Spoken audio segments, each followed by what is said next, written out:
Okay, so we are recording this.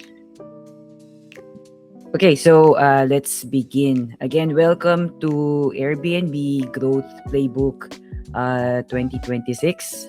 And before we start, introduce ko lang briefly kung sino po ako. Bali, I am Miki Makato and I'm actually based in Japan. I started Airbnb back in 2022. Meron po kasi kaming bahay sa Pilipinas. Actually, lote yun ng mami ko. Sayang naman kasi nasa magandang location po kasi siya. Pinagawan po namin ng bahay ni Mrs. Then, so since wala rin naman pong tao dun sa Tagaytay, I plan to do Airbnb. And para ma-support niya yung mortgage namin. So, pero, I mean, we can still pay the mortgage naman kahit na hindi siya mag-click. Pero, I didn't expect na mas magiging okay siya sa lahat ng business na na-try ko. Sa, for my experience, no, for my past experiences, kasi nag-open na din ako ng iba't ibang klaseng businesses sa Pilipinas. And by far, ito yung the best na business na nasubukan ko. So I've done, you name it, I've done laundry shop, computer shop, maliliit na like mini store, parang convenience store. And then last na pinaka worst na negosyo na nasubukan ko is izakaya, Japanese izakaya, food and beverage kasi tinamaan kami ng pandemic. And then I decided to open nga Airbnb. So pinag-aralan ko siya. And I've learned the ins and outs of the business. And while doing this on my 5th year na, I've been super host na rin on my 5th year na rin. So it's been a while since I've done this business, no. And so from one Airbnb sa Tagaytay, ngayon 4 na yung Airbnb ko. It's 3 of the Airbnb is in BGC. And same building lang din sila. And yun, so na-experience ko yung 2 types of property. Yung malaking villa na meron kami sa Tagaytay and yung condominium na mga 1-bedroom na condominium sa BGC. So I think I can give you guys some info kung nag-i-start pa lang kayo or are you guys planning to start Airbnb. Maganda yung malaman nyo to before you do Airbnb, no? So, okay. So, I'm also a software engineer here in Japan. Kaya nasa Japan ako. Dito po talaga kami naka-base. And I've also started my own startup company in the Philippines na i-introduce ko po sa inyo later. So, kaya malapit na rin po ako mag-retire soon. Actually, in a few months, uuwi na po ako. Kaya ako sinasabi sa inyo na napakaganda ng Airbnb business kasi imagine nyo, naparetire niya ako ng maaga kasi uwi na ako and because I want to focus on the business. So kung meron kayong mga kilalang OFW or OFW din kayo, yun, napakagandang business ng Airbnb kung mapag-aaralan nyo ng tama at saka alam nyo yung strategies. So okay, let's start na. So okay, so the promise is today is not about listing a property. It is about building a small hospitality business that gets trust. So actually, ito yung natutunan ko sa Airbnb kasi a lot of people are saying, actually a lot of people are claiming na it's a passive income. No? So actually, Airbnb is not a passive income at all. Siguro kung how to say, magiging passive lang siya kapag it's gonna be like on my 4th year na po kasi, no. So nagiging passive na siya kasi I'm working on building system para maging passive siya. Pero sa start hindi talaga siya passive kasi you're trying to learn the ins and outs of the business, how to reply to the guests.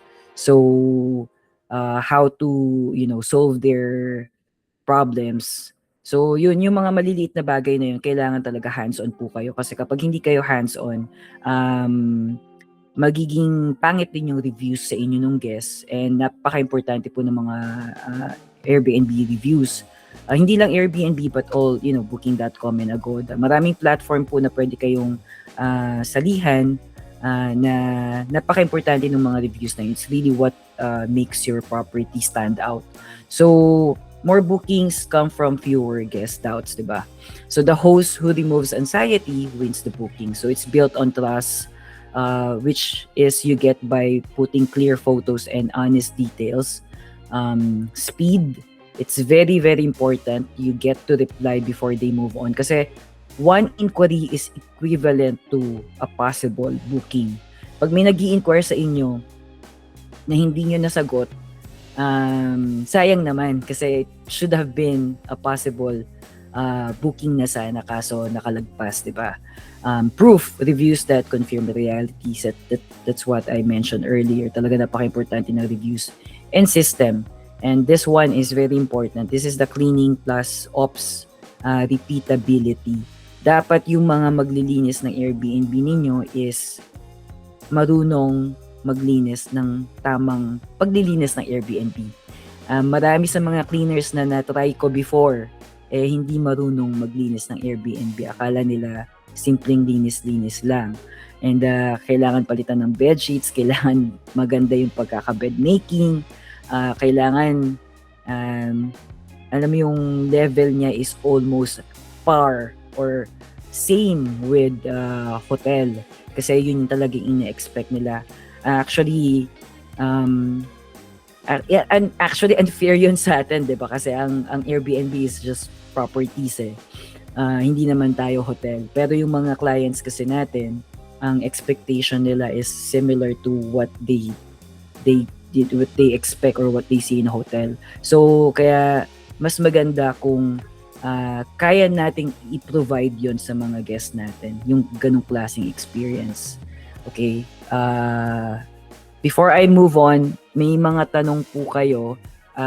Pwede po kayo magtanong at the end para para maganda po yung flow natin. So, try to note or pwede nyo pong ilagay sa messages natin yung questions ninyo. So, we can go through your questions later. We'll have time for the questions. And okay, so next one is we're going to talk about the 3 levels of Airbnb growth. So, first one is the beginner setup. You choose the right guests, market, offer, launch price, and first review strategy. So this is very important, no? So nung nag-start ako sa Airbnb, villa po kasi yung in-start ko. It's a 5-bedroom villa. So nasa Tagaytay kami and malapit kami sa chapel. So naisip ko na meron kayo magbubook sa amin. 'Di ba? Parang kasi syempre wala kaming we're actually inside Tagaytay Highlands. Although member din kami ng Tagaytay Highlands, so nandun kami pwede namin ipahiram yung guest card namin, pwede nila magamit yung amenities, pero wala kaming sariling pool. So I think that's the downside of our property. Pero location-wise, maganda naman yung location namin. Another downside is hindi nila makikita yung Taal Volcano kasi wala kami dun sa Highlands mismo, nasa Midlands kami. So I was thinking, ano ba yung magandang ita-target na market dito? Since malaki yung bahay, gaano kalaki yung pwede kong maximum capacity dun sa bahay. So I've been doing my research kung paano. And then, so nung nag-start ako, as in, wala akong alam. Like, I was just the same with you guys. It was really a trial and error. So, na-realize ko na malapit kami sa Madre de Dios. And pwede pala kaming maging wedding preparations. So, yun yung actually nagiging main guest namin. It's because of the wedding preparations. Ginagamit yung bahay namin since we're just a few minutes away from the chapel. So si bride and groom, they're using the property to take photos and then ayun. So maganda yung flow ng business namin. And saka sinet up ko kasi siya ng comfy. So yun pala yung bago nyo i-set up din yung property ninyo, kailangan alam niyo kung anong klase ng type ng guest yung pwedeng magstay sa property ninyo. So, for example, dun sa BGC naman ng mga properties ko, nakita ko na malapit kami sa mga offices. Although we're in BGC, we're in McKinley. So, pwede kong targetin yung mga nagta-travel na mga foreigners and they need like a temporary place to stay. So yun yung mga target ko. I don't target staycations. So ang mga nagsistay sa akin is around 1 month to like 3 weeks, 2 weeks. Puro malalaki, puro long stays yung nakukuha ko kasi nga dinesign ko yung property ko para ma-target ko yung ganong klaseng guests. Kasi sila yung mas feel ko na magkakaroon ako ng mas maraming bookings. So like I said, yung beginner, yung pagsisetup nyo in the beginning is very, very important. Aralin po ninyo yung location ninyo. Kung yung location po ba ninyo, it's going to be what type of do you think na magiging type of guest ninyo, and then you will design your property according to that target market. Hindi pwedeng lahat gusto ninyong targetin. Kasi kapag lahat gusto ninyong targetin, hindi magiging effective yung niche nung market, nung Airbnb nyo or nung property ninyo. And then, kapag na-set up nyo na yung property niyo, for example, like me, sinet up ko yung property ko sa BGC, and yun nga, na more on tinarget ko yung mga long stays. So, tinarget ko na magkaroon ako ng mga at least three bookings, and you can take advantage of that. When you are still new to Airbnb, bibigyan kayo ng 20% discount, and then pwede nyo gamitin yung discount na yon para, kasi ang mangyayari doon, ibuboost ni Airbnb yung property nyo sa taas, and you will be marked as new. So kapag meron kayong ganong label, nasa pinakataas kayo, kahit hindi pa kayo super host. So yun yung maganda kasi binibigyan kayo ng opportunity ni Airbnb to be booked. So pag nakuha nyo na yung 3 bookings na yun, make sure na maganda yung service ninyo dun sa client ninyo para magkaroon kayo ng magandang reviews. Pag nakuha nyo yung 3 reviews na yun, dun na sunod-sunod na yung magiging bookings ninyo.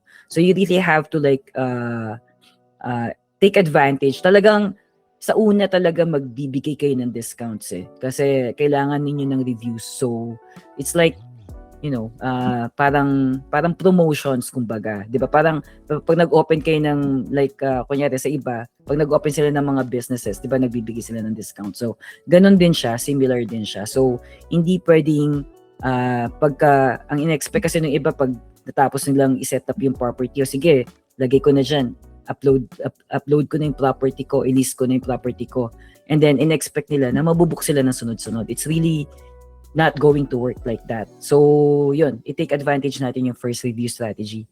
And then, the superhost operations, turn good hospitality into repeatable system and 5-star consistency. So, merong mga criteria tong superhost. And it's I think merong certain nights na kailangan mong i-meet, and then yung reply mo dapat hindi bababa ng parang 90% or something. So, and then yung reviews mo dapat hindi bumaba ng 4.8. And then if you can get that in like 3 months, span of 3 months, magkakaroon na kayo ng superhost label. So, yun. It has to be a repeatable system para mabook kayo ng mabook, maganda yung reviews ninyo, and then magkaroon kayo ng superhost badge. And napaka-importante ng superhost badge kasi mapupunta kayo dun sa, magkakaroon kayo ng label ng superhost. And then it also, it gives you, or like the Airbnb support, kind of prioritizes yung mga tao na, or yung mga host na superhost na, kasi they kind of like trust you more So, they take you more seriously. So, maganda yung support ng Airbnb kapag superhost na rin kayo. So, marami siyang advantages, and Another advantage is magkakaroon kayo ng $100 at for example, nagsunod-sunod yung 1 year kayong nabigyan ng 1 year kayong consistent na superhost. At the end of the year, magkakaroon kayo ng $100. And yung $100 na yon magagamit ninyo to book other Airbnb properties. Yun lang yung downfall doon. Hindi nyo siya ma-withdraw or hindi nyo siya makukuha. Saka kailangan nyo siyang gamitin. Wait lang. Wait lang po May nagpapa-admit. Okay. May bagong guest. Yes, yan. Hello.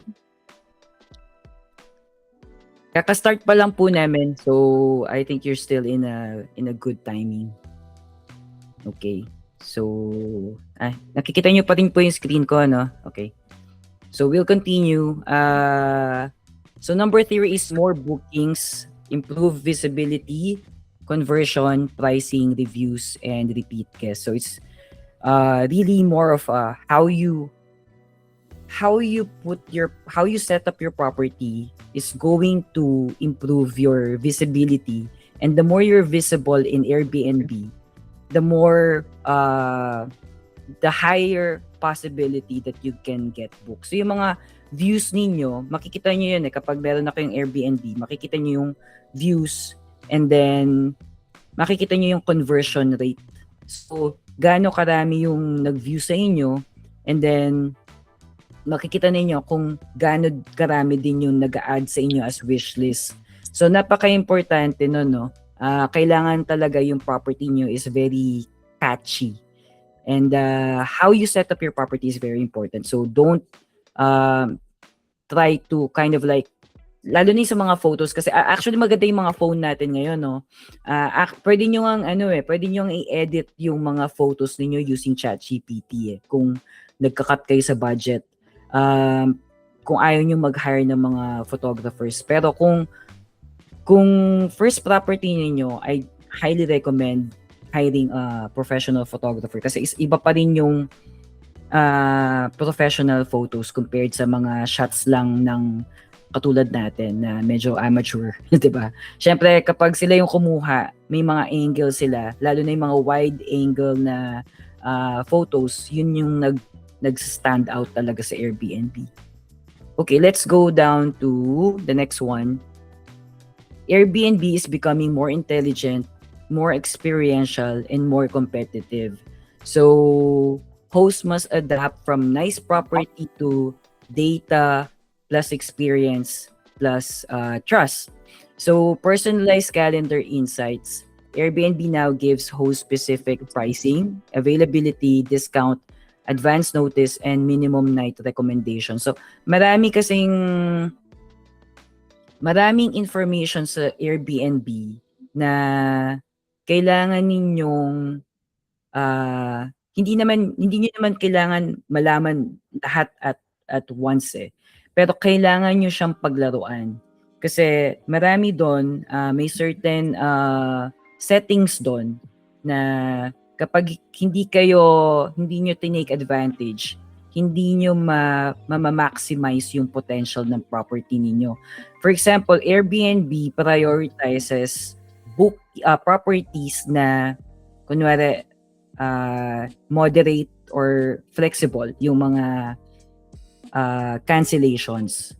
And then Airbnb also prioritizes properties na nagbibigay ng mga discounts. So it's really crucial kung paano ninyo ipepresyo yung properties ninyo. Kasi pag tumingin kayo sa market, like kunyari AirDNA, may mga sites or tools na makikita ninyo yung mga ibang, kunyari Price Labs. Pwede rin kayong gumamit ng Price Labs para mapag-aralan ninyo kung paano yung pricing. Kasi kung kayo lang yung magpepresyo, baka magtaka kayo, bakit hindi ako nabubook? Kasi tapos yung pala, masyadong mahal yung price ninyo. Or hindi maganda yung pagkakasetup ng photos ninyo. So there's a lot of criteria that you have to meet para ma-boost yung property ninyo at ma-view kayo. Kasi marami sa Airbnb na hindi nyo nakikita yung property nasa bottom na pala, no? So, tas magtataka sila, bakit hindi ako nabubook? Kasi hindi kayo makita ng clients eh. Nasa pinakailalim na kayo eh. So, pag nasa pinakailalim na kayo, paano kayo mabubook, di ba? So, kailangan mag-stand out talaga yung property ninyo. So, there's many things that you have to tweak para kapag ini-edit ninyo, once a week, meron kayong ini-edit, kahit konti-konti lang, ini-edit niyo yung property ninyo, ma-maintain yung algorithms ng Airbnb. Mapupush kayo pataas. So, it has to be like, you have to show Airbnb na active yung property ninyo. Active kayo. So, yeah, may algorithm, rin kasi criteria din ng Airbnb eh. Anyway, review your insights. It's very important. Guest feedback is being turned into a practical suggestions to improve 5-star outcomes. AI review highlights. Airbnb is using AI to summarize review themes such as location, amenities, and family friendliness. So, Airbnb is actually using AI a lot.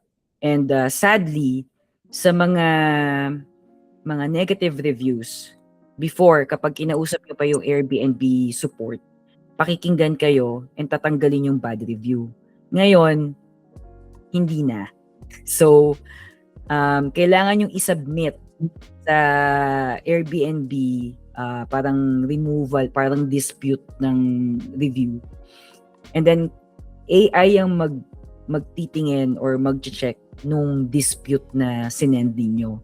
And kapag hindi nakikita ng AI na parang legit yung claim ninyo or yung dispute ninyo, hindi kayo ma-approve. So be careful with negative reviews kasi kung dati madali lang tanggalin ng mga Airbnb support, ngayon hindi na. Yeah, so that's one part of the negative thing about Airbnb. Hindi na siya pro host. More on pro guest na talaga siya or pro client.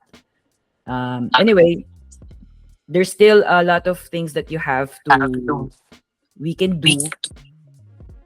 Sorry, pwede pong paki-mute yung mga mic para hindi po tayo nag-echo. Thank you. And then, okay, so next one is more travel verticals. Airbnb is adding boutique, hotels, car rentals, airport pickups, grocery delivery services, and more experiences. So, nagiging parang booking.com si Airbnb. More on ginagaya na niya ang booking.com and Agoda, wherein Agoda and booking.com is also doing hotels, diba? So, kapag nangyari yon and nangyayari na siya, nako-compare talaga yung property ninyo sa isang hotel. So, hindi na talaga pwede yung game natin na, or yung parang iniisip ng ibang tao na, yeah, let's just put a property there, let's list it up, put some furnitures, okay na, lagay mo na sa Airbnb, tapos na, mabubook na. Hindi na siya ganon. We really have to take Airbnb more seriously. It's really, Airbnb is equivalent to hospitality services now. So kung hindi kayo ready or prepared sa hospitality business, I think Airbnb is not for you. Kasi medyo matrabaho talaga ang Airbnb, lalo na yung system nila ngayon. Hindi na siya passive income na matatawag. It's more of like creating a system para maging passive siya, para mas mapadali yung pag-handle nyo ng properties. Pero like I said, dapat mas maging maganda yung experiences ng mga guests ninyo. If you can give your guests a different type of experience na parang similar or it actually can, mas ma-exceed pa niya yung experience na naibibigay ng hotel, magiging profitable business talaga yung Airbnb ninyo. And what the beauty about Airbnb is, if you can do it in one property, you can multiply the system and you can scale your business. So, in the beginning, siguro, wag muna kayo mag-worry kung paano nyo palalakihin yung negosyo. Mag-worry muna kayo kung paano ninyo bibigyan ng magandang experience yung mga guests ninyo. And then you can move from that. Pwede nyo nang i-scale yung business ninyo as the year passed by. So, parang yung ginawa ko, slowly ko siyang ginawa. Kasi yung iba, isang taon pa lang, ang dami ng Airbnb, di ba? Yung ginawa ko, more on, first 2 years, I've tried to study what Airbnb is about. And then, nung nagamay ko na yung Airbnb, doon na ako nag-scale, doon na ako nagdagdag ng properties ng paisa-isa.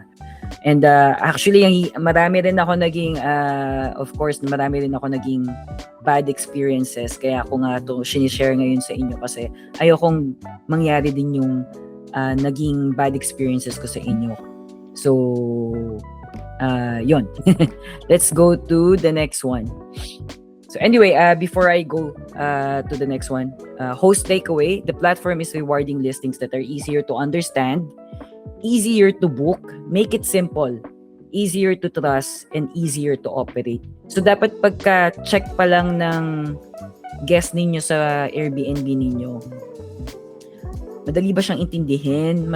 Kompleto ba yung definitions ninyo, yung description ng property? Nilagay nyo ba yung check-in, check-outs? Madali ba siyang malaman kung saan yung location niya? Kasi it matters eh. Kung sa unang pag-check pa lang ng property nakita na parang ang hirap intindihin ng property ninyo, people will definitely go away and hindi na sila babalik dun sa property ninyo. So it has to be very catchy, very easy to understand, very easier to trust kasi nakikita nila.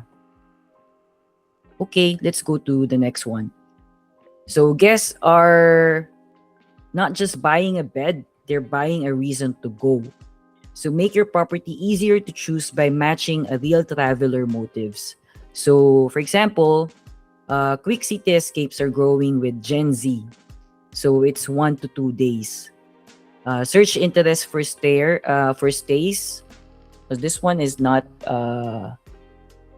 applicable to us. This is US National Parks. So this is latest information kasi more on Airbnb kasi sa US eh. So 35% daw nagsesearch sila ng malapit sa mga national park. Siguro sa atin, I think in the Philippines, ang mga sinesearches depending on what they want to achieve, right? So kung more on staycation ang habol nila, they would search somewhere in in the bigger cities or somewhere near the airport. And I think with staycation, siguro more on pagandahan talaga ng mga amenities to, no?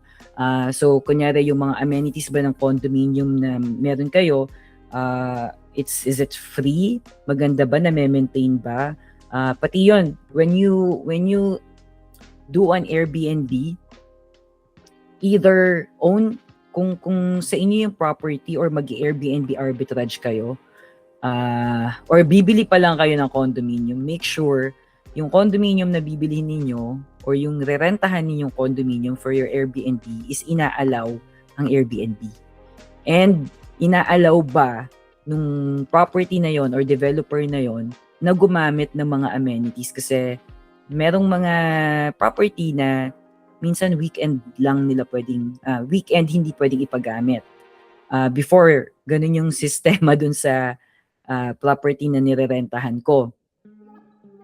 Ang nangyari, I wrote a letter to the admins and I negotiated with them.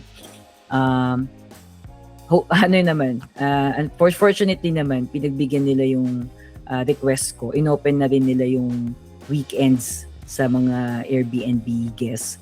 So yung mga katulad ng mga ganong maliliit na bagay, kailangan alam niyo yun beforehand. Kasi pwedeng maging cost yun na hindi mabook yung property ninyo kasi maraming guests na gusto gumamit ng weekend, di ba?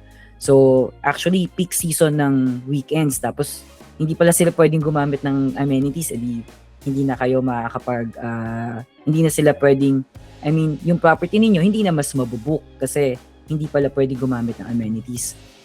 Parking lots is very, very important. Actually, I'm considering of getting a parking lot as well kasi napaka-importante ng parking lots. Meron namang parking lot na malapit sa amin na paid pay parking. Pero mas maganda kung meron kayong sariling parking lot para pwede nyo ibigay dun sa guest ninyo. Or kung marami kayong properties dun sa building na yon, kahit isang parking lot lang, malaking bagay na yun. Summer travelers choosing closer to home trips.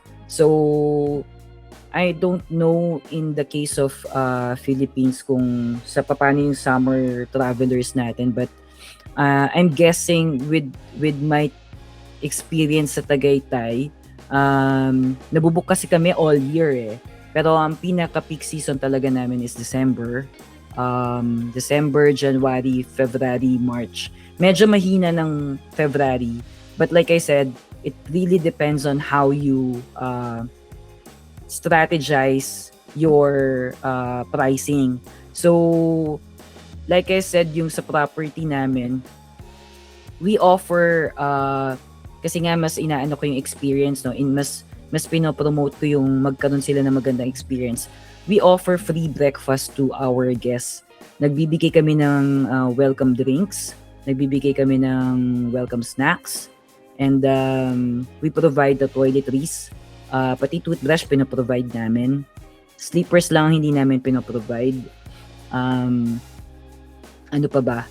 Which is, actually, I'm considering of providing the sleepers as well kasi with my recent stay nagbakasyon ako recently, it was Hyatt-centric in Malaysia. Pero kung napoprovide lahat ng hotel, dapat napoprovide din natin kasi mas maganda yung experience ng guest kapag napoprovide natin yung kung ano yung napoprovide ng hotel. And yung sa breakfast na binibigay namin siya kapag regular rates yung binigay namin or regular rates yung sinet ko dun sa calendar, nagbibigay ako ng free breakfast. Nakalagay sa description ko. Kapag mababa yung or discounted yung pricing ko, wala silang breakfast buffet. So, yun yung mga nagiging flexible ako when it comes to with my prices or my rates kasi napaka-importante yun eh. You will meet different types of guests na more kasi sa akin yung nakukuha ko mga guests, mga OFWs, they don't have a lot of they don't have a lot of time, so they want to make sure na yung time na yon magkakasama sila ng family nila, nakakapag-bonding sila, and they don't have to like prepare or cook as much as possible. So ayun, we try to provide those small things, pero napakagandang experience nun para sa kanila. And yeah, so webinar angle, teach host to build occasion-based offer workation. Ayan, like I said, no, depende to sa mga magiging target guest ninyo. Is it workation, family staycation, birthday, reunion, sport event, weekend, nature escape, or clean city base? Ang ginawa ko recently sa Tagaytay is gumawa ako ng mga packages. Kasi 'di ba parang kapag nag-explain ka sa mga guests, may cleaning fees pa, may mga kung ano nung pang fees. Tinatanong, ang dami-dami namang hidden fees. So, ginawa ko siyang mas easier for them to understand my pricing. So, pinackage ko siya, yung mga wedding package ko, meron akong 1 night lang, meron akong 2 nights, and then instead of, syempre, di ba meron tayong mga charges for day guests, mga visitors, lahat yun pinackage ko na. So, mas madali nilang naiintindihan yung pricing ko. And yun, nung pinackage ko siya, mas tumaas din yung bookings ko for that kind of guest. Okay, let's move on to what new Airbnb host should do first. So I think I've discussed this a while ago. Don't start with furniture, start with the guest, the market, and the offer. Wait lang. Admit ko ba? May nawala. Okay. Hello. Hello. Sorry. So, it's okay, no worries.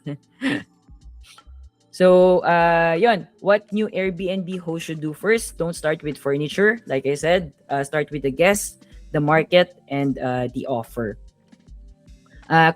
Question lang. Uh, yung iba ba dito may mga ano bang property ang meron kayo? Anong type ng Airbnb meron kayo? And what kind of experience are you guys having right now? Para we can I was thinking of like getting the questions later, pero since I'm doing this together with you guys para na nabibigay ko din yung feedback ko. So if you guys have like a short question, I can handle 1 or 2 questions right now if you guys want.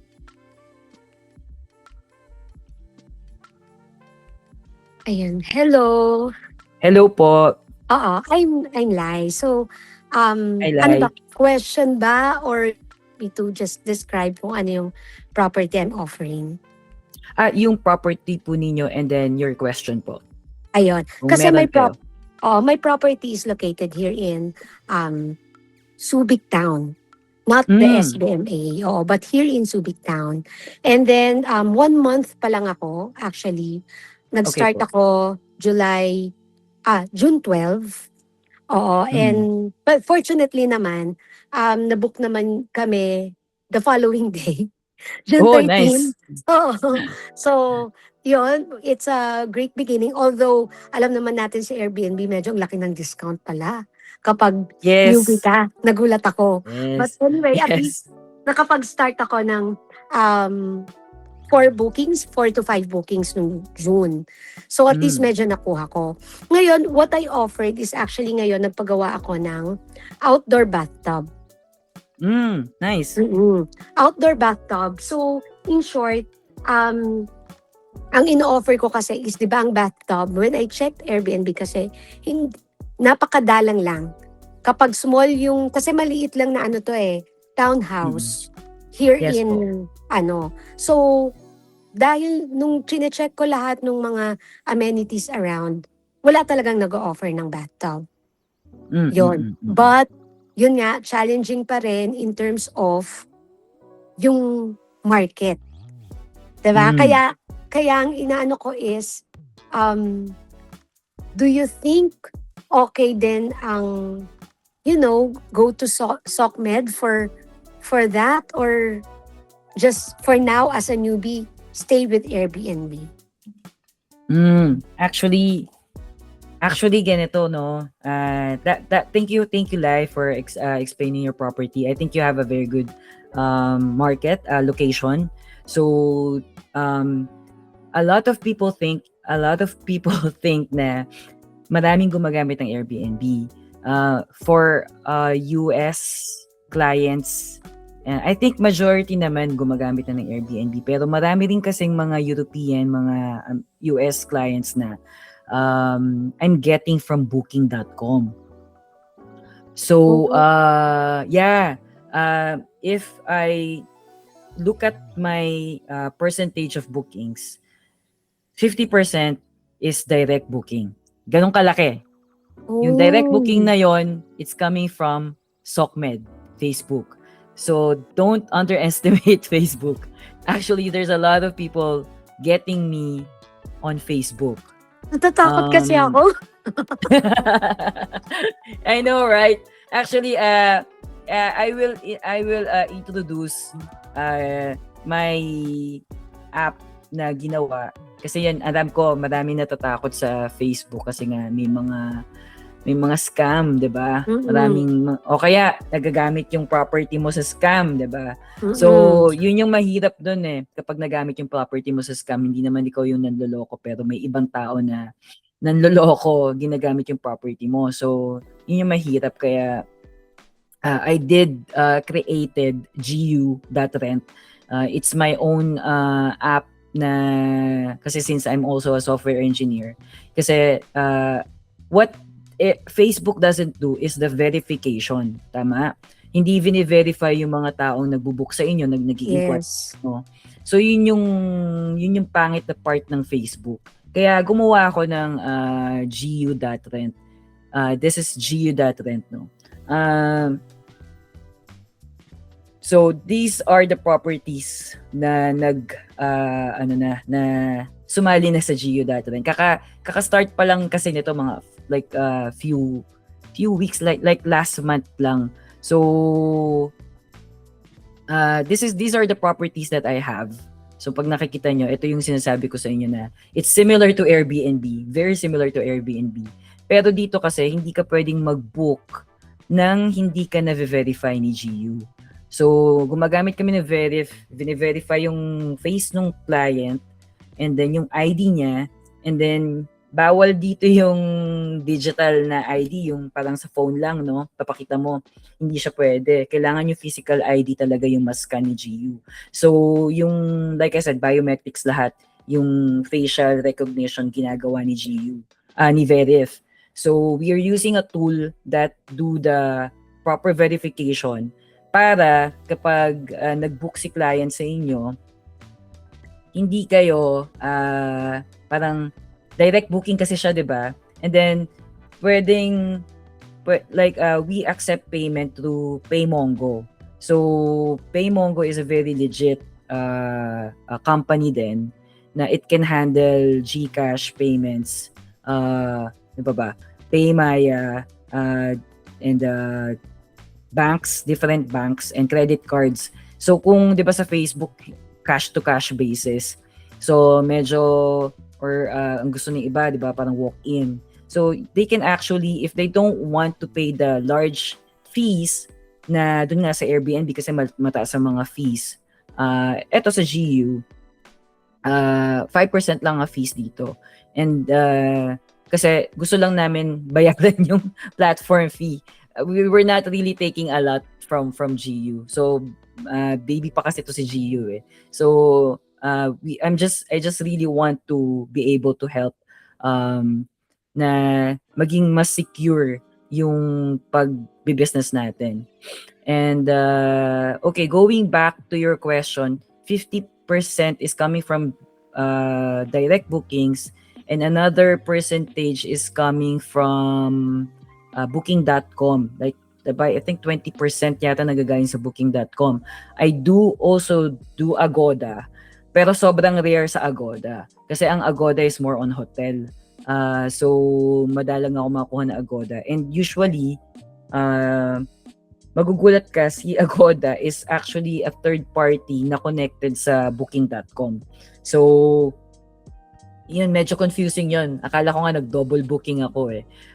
Pero, hindi pala. It was a booking from Agoda, but the booking went inside booking.com. Ang gulo, no? Meron kasi mga third party na magkakonnect sila, and they share the same clients. Anyway, so yeah, answering your question again, Lai, make use of social media. Don't be afraid of that. And yun, try to use different platforms para mas dumami yung pwedeng mag-book sa'yo. Kasi marami talagang users sa booking.com din. And Facebook din. Yun. Anyway, if you have like further questions, I do counseling din. If you want, you can also message me.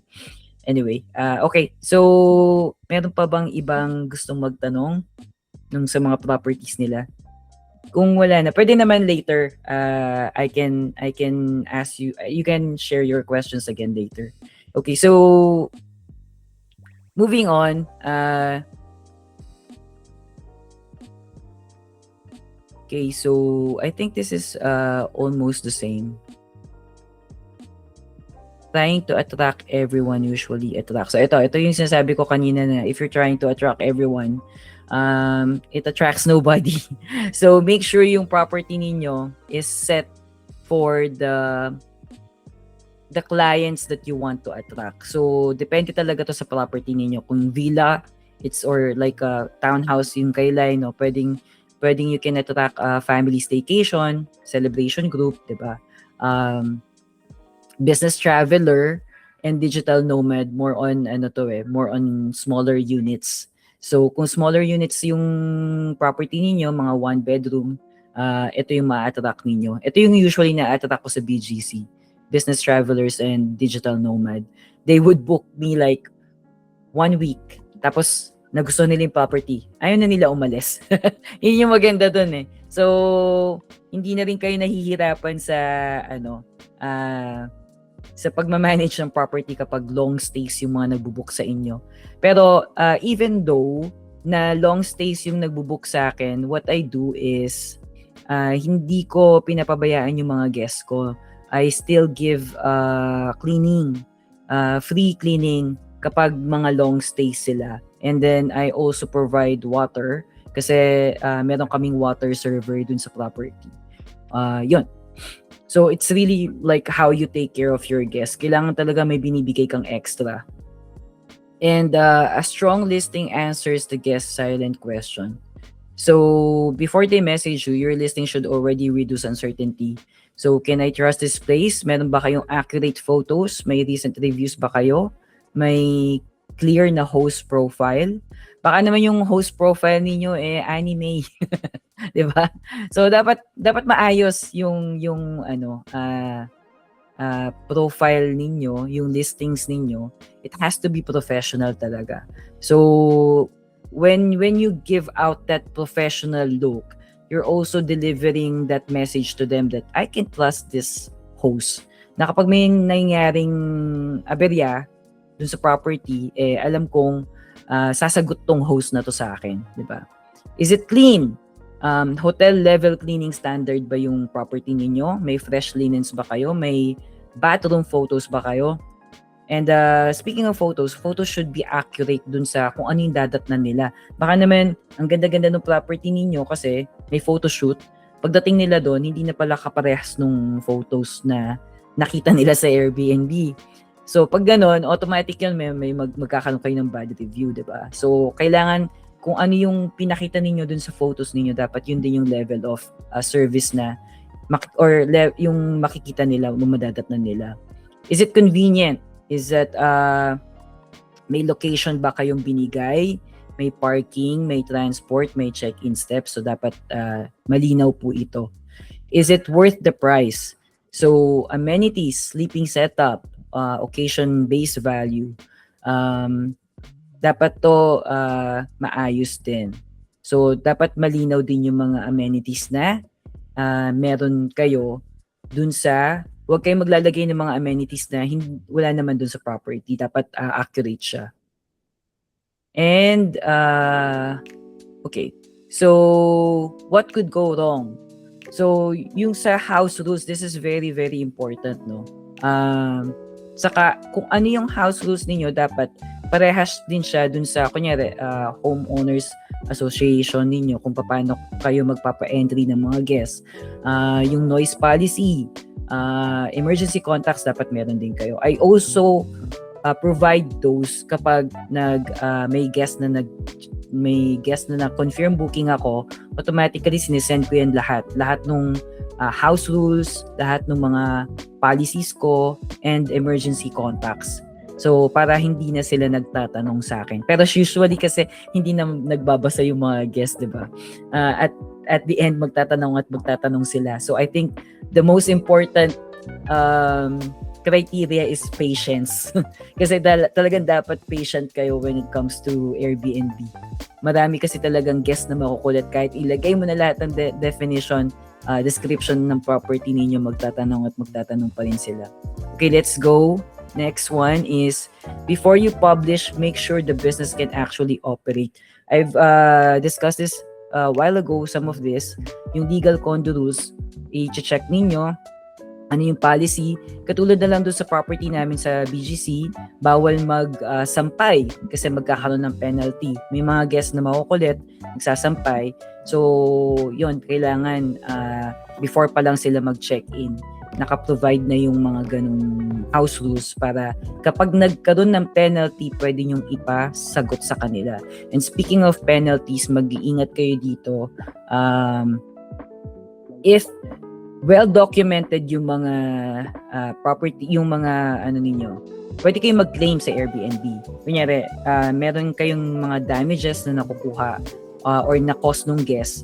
Kung yung mga resibo nung mga furniture ninyo or anything in your property, i-keep ninyo siya kasi magagamit nyo yan kapag may mga damages. And then, do inventory. That's very, very important. Kasi kapag may mawawala, at least mache-check ninyo na kung ano yung nawawala sa property ninyo. Lalo na sa mga cleaners din. Hindi naman lahat ng cleaners honest, diba? So, dapat na i-inventory properly yung mga ano ninyo. Gamit ninyo sa bahay or property sa property ninyo. Check-in guide with photos and videos. Kung meron kayong video, pwede kayong gumawa ng link sa shared sa Google Drive na pwede nyo i-share dun sa guests kung paano yung check-in procedure kung walang tao dun sa property. Kunyari, self-check-in. Mas maganda kung meron kayong video parang to guide them. And calendar sync across platform. This is very, very important. Kung marami kayong platform na ginagamit, make sure na yung mga property nakasync. Kasi kapag hindi nakasync yung mga yan, pwede kayong magkaroon ng double booking. Iiwasan ninyo to kasi hindi siya 100% minsan nade-delay yung sync. So, kailangan nyo pa rin i-monitor paminsan-minsan. Baka kasi hindi pala, kunyari may nakuha kayong booking, i-check ninyo kung dun sa ibang platform na-block na ba yung dates na yon. Kasi minsan, kahit na nakasync yung calendar ninyo, hindi pala siya updated. Kasi minsan may delay. So, make sure na nado-double check nyo yun. And then, professional photos ba? Like I said, dapat check yan, di ba? Kailangan professional photos kayo. House rules written clearly. Dapat yung house rules ninyo hindi vague. Dapat in detailed siya. Kasi kapag nagkaroon ng dispute o kaya nagkaroon ng issue sa Airbnb, pwede ninyong ilaban dun sa Airbnb support na nag-a-assist din sa inyo na we did give out the house rules, nabasa naman nila pero hindi nila sinunod. So, pag mga ganon, pwede kayong mag-claim. Cleaning checklist and supplies, sinabi ko na to. Pag ito yung usapan ninyo dun sa cleaners ninyo pwedeng sagot nila yung cleaning materials or sagot ninyo. But kapag sagot ninyo yung cleaning supplies, make sure na ini-inventory ninyo to kasi mahirap na. Baka mamaya binabawasan nila tapos hindi nyo alam. So, kailangan meron kayong parang estimate sa isang buwan gaano katagal maubos ang isang Domex or ganun, di ba? Kailangan meron kayong proper inventory system din. Emergency plan and maintenance contact. So, in case of emergency, sino yung pwede nilang tawagan? Kunyari, nasira yung bumbilya or yung nag-clog yung toilet. Sino yung pwedeng kontakin ng mga clients? Kailangan or kontakin ninyo para i-support yung mga clients ninyo. So, dapat meron kayong emergency plan din. So, launching before your cleaning check-in. This is a very new host mistake, no? Launching before your cleaning, check-in calendar, and communication systems are ready. So, dapat lahat to na check ninyo before kayo mag-start ng business in any platform, in Airbnb, Booking.com, or Agoda. Okay, so part 2 is what Superhost should do next. Superhost is not finish line. It is the license to build systems, premium pricing, and repeat guests. Airbnb measures consistency, not intention. So this is what I've said a while ago. Ito yung mga criteria para maging Superhost kayo. It's 4.8 overall rating. So kahit kunyari marami kayong property na hinahandle, hindi lang yung isang property. Kailangan lahat ng property na yon maganda yung reviews kasi overall rating ang chinecheck ni Airbnb. 90% rate. 90% response rate. Kailangan mabilis kayong mag-reply. At least 1 hour, within 1 hour. Host cancellation rate, dapat hindi kayo mag-cancel. As much as possible, dapat yung cancellation hindi nanggagaling sa inyo. Minsan, eto, watch out for this, no? Meron kasing mga guests na i-move nila yung bookings nila in the future. Bakit nila ginagawa yon? Kasi gusto nilang i-cancel ng free. So, mag-ingat kayo sa mga ganong klase ng guests. So, kapag hindi naman valid yung reason nila for moving the booking dates, huwag niyong i-allow kasi kawawa kayo. Kakancel lang nila yung booking na yon and then hindi na kayo mabubook kapag konti lang yung time. Usually, i-check nyo din gaano kayo kabilis mabook. May pag mga villa katulad ko sa Tagaytay, I think I need 1 week at least. Kaya hindi ako nag-flexible sa villa. Kasi kapag kinancel yon, mahirap ako makakuha ng kasunod na guest. So it depends really on the property that you are managing or what kind of property you have. Kung nasa city naman kayo, city side, madali lang magkaroon ng next booking.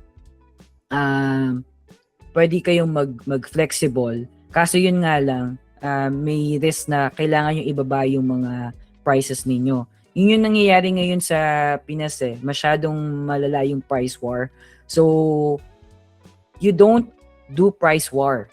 What you do is you compete with the quality of the Airbnb that you have. So, para mas maganda yung laban ninyo, di ba? Yung quality naman, hindi naman quantity eh. Anyway, 10 stays is needed to get super host. So, ito lahat kailangan nyo ma-meet. 4.8, 90%, less than 1% host cancellation rate, and the 10 stays. So, kailangan meron kayo nito. And Superhost is an operation scorecard. Your goal is not to look good. Your goal is to make a 5-star outcomes predictable. So, pag maayos naman yung property ninyo and you've put out the right strategy, magiging bookable yan and magiging mataas ang booking rates ninyo. Okay, so I think okay na to, no? Before arrival, during stay, after checkout.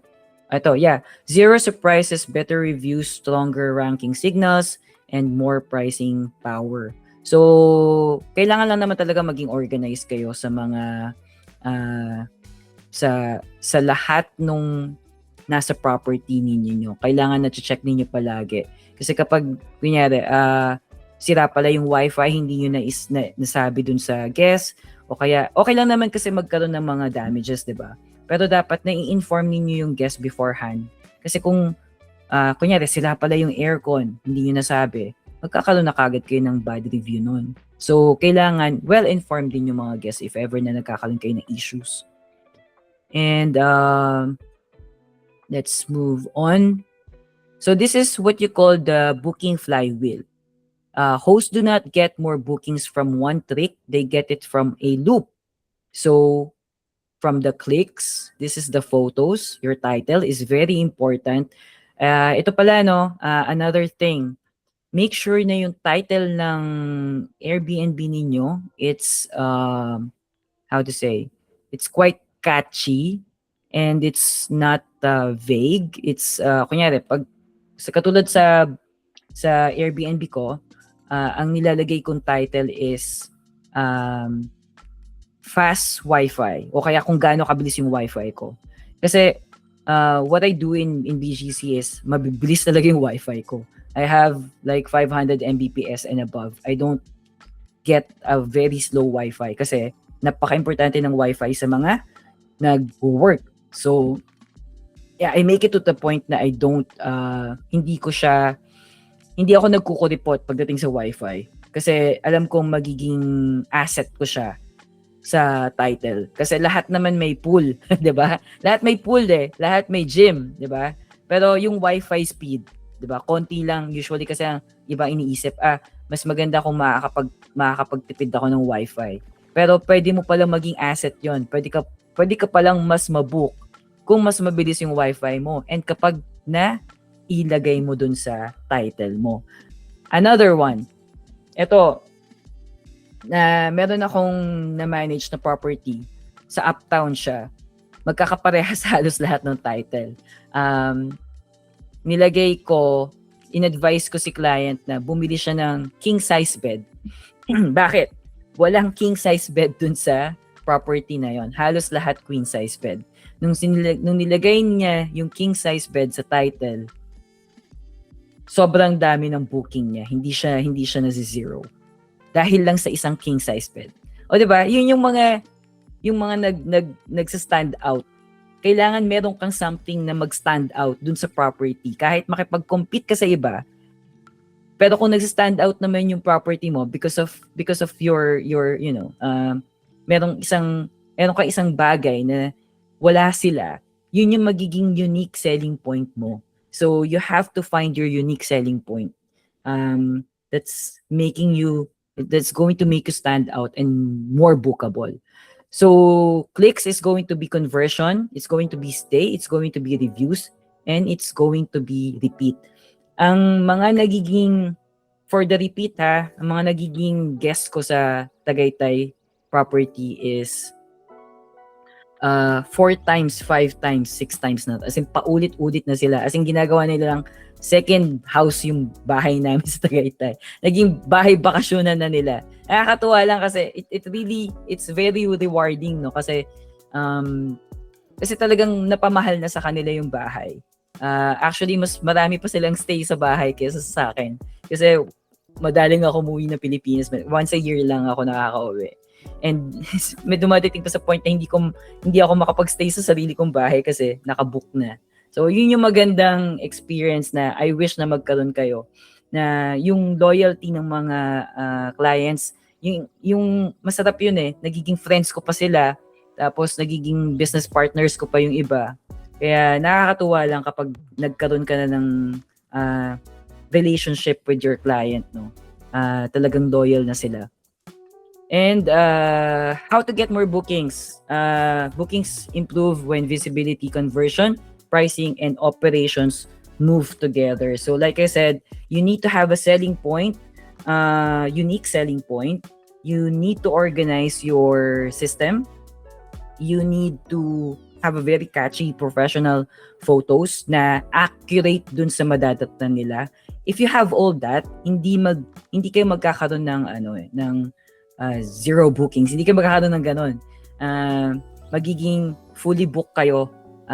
Not like 100% fully booked, diba? Pero magkakaroon kayo na at least 80 to 90% booking most of the time. And like I said, make sure na nasa iba't ibang platform kayo para mas na-expose kayo sa maraming users. Okay. And okay, ito, napaka-importante nito. When bookings are low, diagnose before discounting. Bago kayo magbagsak ng presyo, i-check nyo muna kung ano yung nagiging reason. Is it your photo click rate? I-check ninyo yung image ninyo.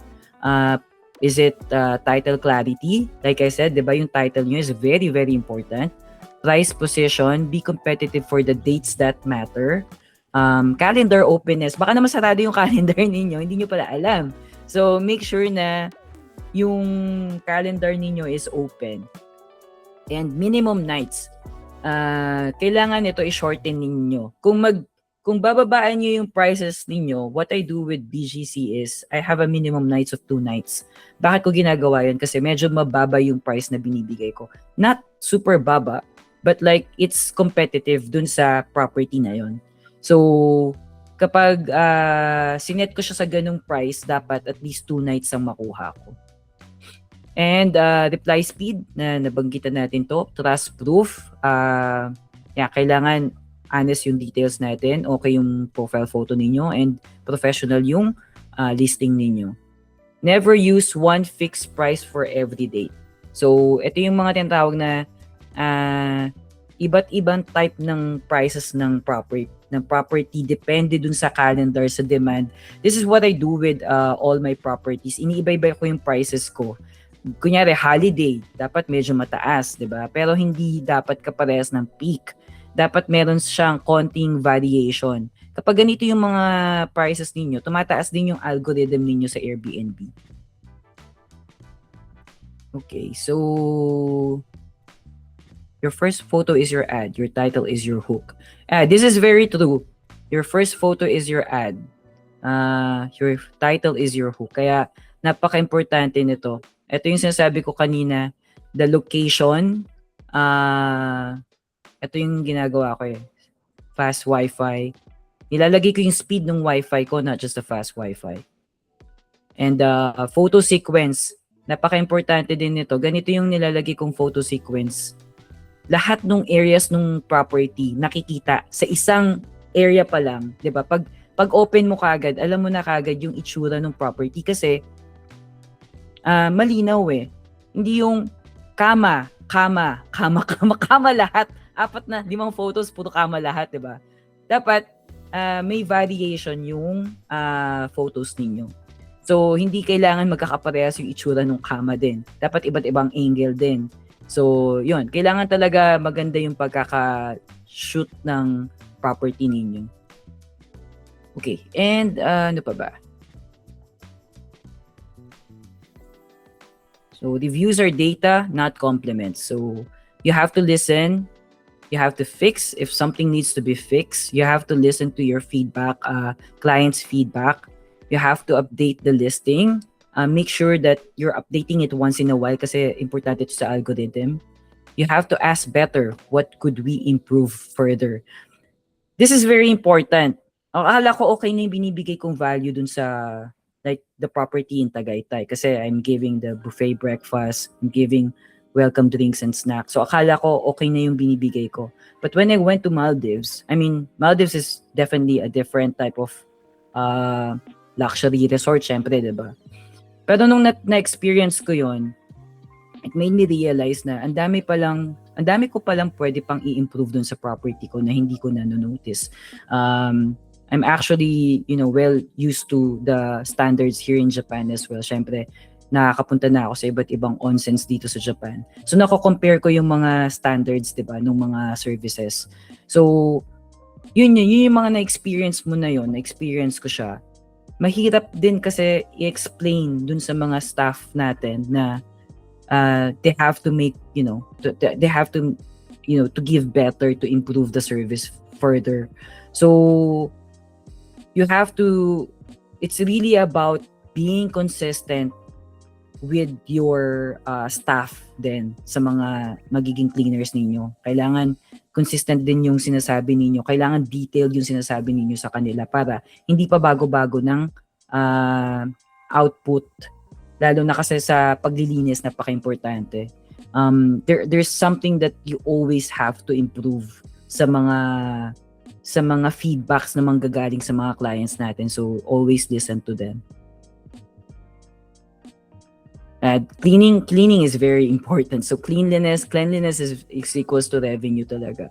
A cleaner system protects your rating, your time, and your future booking. So have a checklist.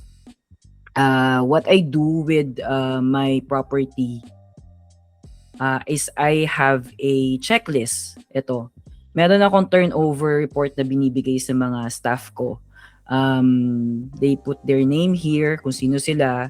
They put the guest name, platform kung saan nag-book si guest, and then the check-in, check-out, number of guests, condition on check-out, the cleanliness, the damages, missing items. Meron kaming ganitong sinusunod. May photos and videos before and after cleaning. Bakit ko ginagawa to? Kasi I can also use this kapag nag-claim si guest na hindi malinis, or hindi nag-flush yung toilet or nag-clog yung toilet. Meron akong mga evidence, meron akong proof na mapapakita dun sa mga clients ko or dun sa Airbnb support if ever magkaroon din ng claims or dispute. So, may photos of damages. Lahat to, pwede nilang i-add. And then, I can just easily send this link. So, ito, nasa GU din to. Like I said, I created GU para maging mas easier yung property management. So that's the reason why I did this. So yon, inventory is very important. Like I said, napaka-importante nito. Meron din sa GU ng inventory. Wait lang. Dito sa dashboard, meron siyang cleaning and inventory. So, pwede ka mag-add dito ng inventory. Yan.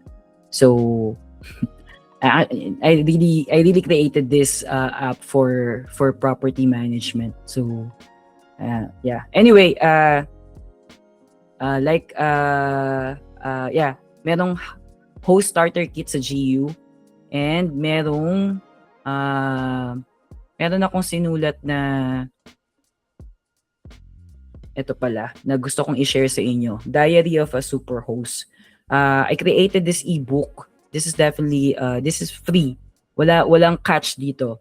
The only thing you need to do is you create an account with GU para ma-access nyo to. Yun lang. And then you can access this for free. And you have different chapters that you can read to improve your Airbnb property. Andito to lahat. So once we were done with this webinar, kung gusto niyo pang take advantage to, this is all free. Kaya yan, kung paano kayo mag profit test, 'di ba? Kung paano kayo magpo-profit. May profit ba natitira? 'Di ba? Kailangan ma-check ninyo din 'yan. So, ano yung start setup framework ninyo? Yan, marami yan. Nandiyan yan lahat. So, hopefully you guys can take advantage of that later. And, yeah, I think the next level, wait lang. May mga ano na discuss na rin naman na tayo dito.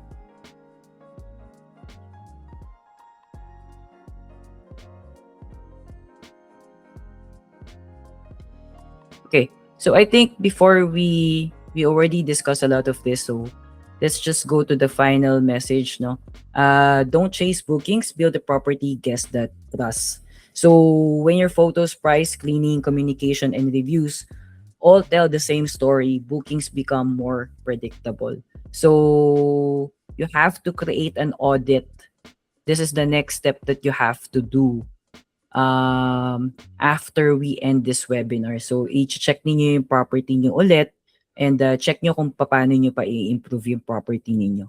And if you have more further questions, feel free to ask me and message me.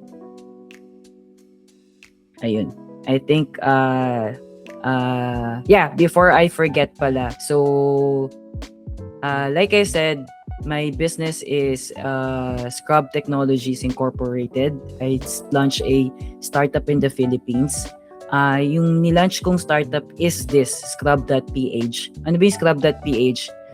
It's a list of cleaners and cleaning company all together in one platform. So marami kayong makikita mga cleaning companies dito. This is our personal cleaners na inorganize ko, itong Scrub Group. And then we have different offers here, services here. And you can easily book someone. Everything is online and everything is, you can book people in advance as well. Kaya connected din to sa GU. So, dito sa cleaning, katulad nito, may cleaning schedule siya. Makikita ko na kagad kung ano yung mga properties na kailangan kong i-book at kailangan kong i-book on scrub.ph. So, yan, napakaganda nito kasi lahat ng cleaners natin, makikita natin na verified sila. And you cannot have a booking without them registering and verifying their ID. So, it's safer compared to cleaning or getting cleaners from Facebook lang. Yun. So if you have like some free time, please feel free to check this out. And with GU, like I said, merong free e-book dito and meron kaming host starter kit. So may mga templates dito akong binigay na pwede yung i-preview, pwede yung i-download kung paano kayo gumawa ng mga title formula yung sinasabi ko, parang modern condo with pool access, mga ganito. 3-bedroom, private pool, kung ito, studio, workspace, Netflix, plus fast Wi-Fi. Yung mga ganitong title, it's very important. So, like I said, this is your hook to get that booking. So, if you want, you can download them for free. At marami pa. Merong guest welcome message kung paano kayo magme-message ng guest. Merong checkout instructions. Merong house rules. Turnover inspection checklist. Pwede nyong i-download din to para meron kayong mga checklist for the magiging cleaners ninyo. Guest damage report kung magkaroon kayo ng damages. So, yan, napakadami nito. Napakadaming template nito. So, feel free to take advantage of this because these are all free. Like I said, gusto ko lang naman din kayong maging successful when it comes to Airbnb and para dumami pa yung bookings niyo. And if bago pa lang kayo sa Airbnb, at least mag-start kayo on the right path, 'di ba? So, yeah, I think that's all. I do also do Airbnb coaching. So you guys can check it out. So may iba't iba akong packages here. If you feel that you still need some one-on-one coaching, I do coaching as well. I think, yeah, that's all for today. Thank you. This is the time that you can now ask your questions. Sorry ang haba nung natin, no? Explanation. Marami talaga kasing detail si Airbnb. And marami, kung yung experience ko kasi 5 years experience, diba? I'm trying to summarize it. So, I hope may natutunan kayo sa time na to. And if you have some question, feel free to ask me now. Anyone? So, Lai again. So it's okay, no worries, Lai. Yes. Feel free. My question, first question, yung scrub.com, tama ba? Yes. For the cleaners. Scrub.ph, yeah.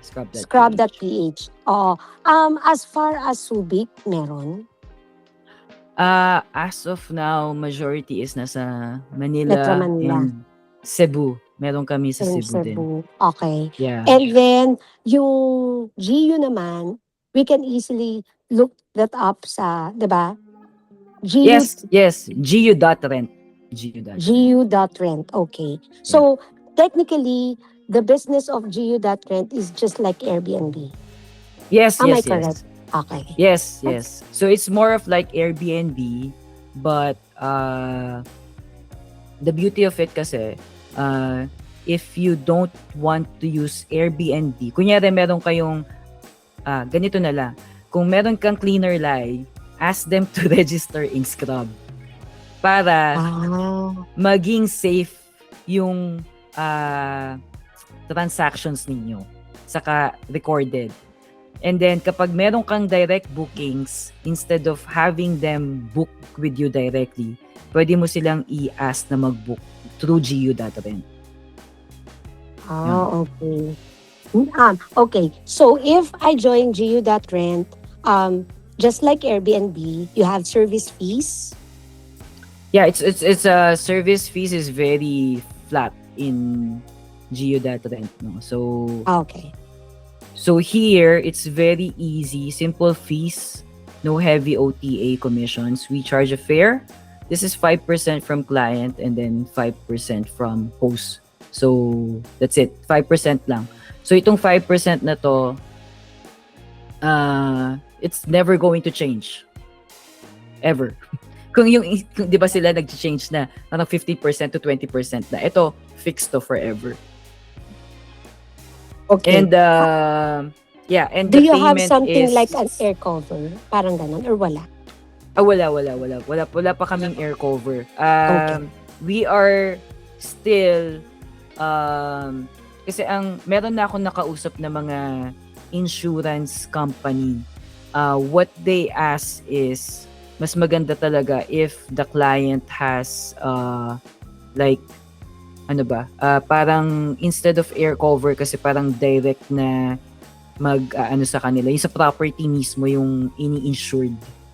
So medyo tricky pa dun sa part na yun kaya wala pa kami nakakausap na pwedeng mag-handle ng air cover. Yun. Okay, But thank you. we're getting there. Yeah. Thank you, Lai. Anyone else? Jasmine, Joy, are you guys okay? Buhay pa kayo? Na-board na yata sila. Andiyan pa ba kayo? Andiyan pa si Jasmine. Okay. Thank you sa heart. So, if you yes, so far so good naman. Thank you. Okay, so kung wala po kayong mga additional na question, I think we can wrap it up here. You guys can like I said, teka lang, lagay ko lang sa link. So you guys can reach me naman on Facebook. I have a Facebook account. It's called Mickey Mac. You guys can message me all the time. And ano ba? Ito yung other details ko. HTTPS. This is the company that I launched in Philippines. It's under scrubtechnologies.com. So, andito lahat ng info ko dun sa Scrub Technologies. Makikita nyo yung mobile phone ko, Viber, lahat nandyan. And, if you guys are into investing then, Scrub NGU is still open to investors. So, kung gusto nyo ng another income, hindi lang sa Airbnb, you guys can take part of this kasi we're still open to investors. Scrub is like Grab, pero for cleaners and cleaning companies and clients. And we are training the Scrub group into more of like an Airbnb, para maging Airbnb expert sila. So, yun. So, yun yung parang niche namin, no? The Airbnb cleaning. Anyway, I think that's all for today. Thank you again, guys, for taking the time to attend this webinar. And this webinar will be uploaded on YouTube. So, kung meron kayong ma-miss na mga links or mga info, nandun lang sa sa YouTube ko. Yun lang. Thank you guys, and I hope you did enjoyed or learned something from me. I hope na maging successful tayong lahat sa Airbnb business. At hindi lang sa Airbnb business, no, sa all in life. Happy weekend, and God bless everyone. Thank you. Bye. Thank you. Thank you guys. Thank Thank you. you po. Bye. Thank you. Bye po. Bye-bye. Thank you.